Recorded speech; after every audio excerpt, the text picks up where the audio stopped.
भागते चला आ रहा है। मम्मी मम्मी, वहाँ सच में वहाँ भूत है।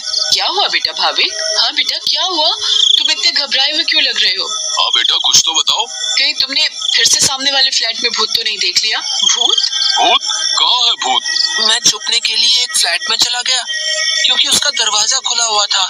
मैंने वहाँ लिखा देखा। क्या लिखा देखा और कहाँ देखा? कि यहाँ से चले जाओ वरना मैं तुम्हें मार दूंगी। चलो बेटा तुम हमें वहाँ लेकर चलो। हाँ चलो अंकल, मैं आपको वहाँ लेकर चलता हूँ, आप खुद ही देख लेना। भाविक सभी लोगों को उस फ्लैट में लेकर जाता है। कहाँ लिखा है बेटा? अरे यही तो लिखा था। चलो भाई, यहाँ तो कुछ भी नहीं है। बेटा भाविक चलो, अब चलो। सभी लोग भाविक को वहाँ से ले जाते हैं, मगर भाविक उस दरवाजे को देखते देखते चलता है। नहीं अंकल, मैं सच बोल रहा हूँ। हमें इस बच्चे की बात एक बार मान लेनी चाहिए और आज रात मिलकर सोसाइटी पर नजर रखनी चाहिए। हाँ आप सही बोल रहे हो, क्या पता ये सब सच हो। तो ये तय रहा कि आज रात हमारे पति सोसाइटी की देखभाल करेंगे। उस रात 3 आदमी सोसाइटी के गेट पर खड़े रहकर सोसाइटी की देखभाल कर रहे थे। मुझे जरा बाथरूम जाना है, मैं बस अभी जाकर आता हूँ। हाँ ठीक है, तुम होकर आओ। क्या हुआ जी?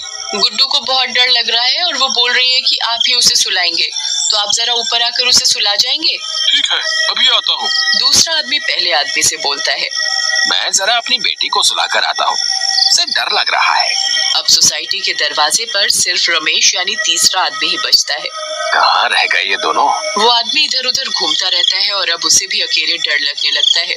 तभी उस आदमी को किसी औरत का साया दिखता है। उसके लंबे खुले हुए बाल और पायल की छम छम आवाज। चुड़ैल, बचाओ बचाओ, चुड़ैल।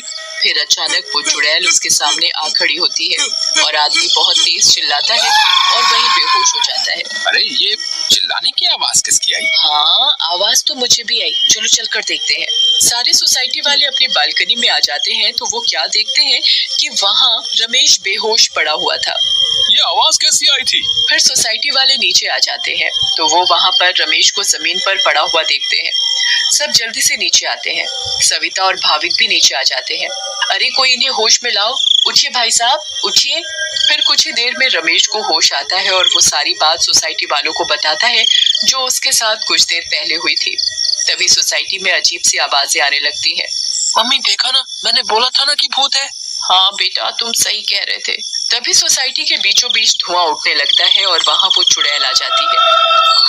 कौन हो तुम और क्यों हमें इतने दिनों से परेशान किया हुआ है? हाँ बताओ, क्यों तुमने इतने दिनों से इन लोगों को परेशान किया हुआ है? हम भी तो इसी सोसाइटी में रहते हैं, तुमने कभी हमें तो परेशान नहीं किया, तो इन लोगों को ही क्यों? हाँ बोलो।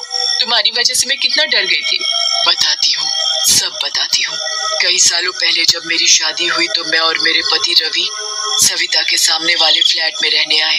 हम बहुत खुश थे, पर अचानक मेरी माँ की तबीयत खराब होने की वजह से मुझे कुछ दिन के लिए यहाँ से जाना पड़ा। और तभी सविता के फ्लैट में एक बहुत सुंदर लड़की रहने आई। रवि उस लड़की को पसंद करने लगे थे और वो लड़की भी।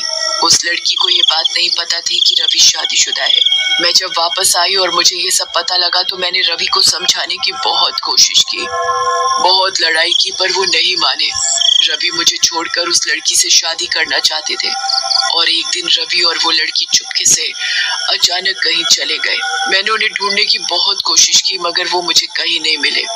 और एक दिन मैंने उन दोनों को बाजार में साथ देखा। उन दोनों ने शादी कर ली थी।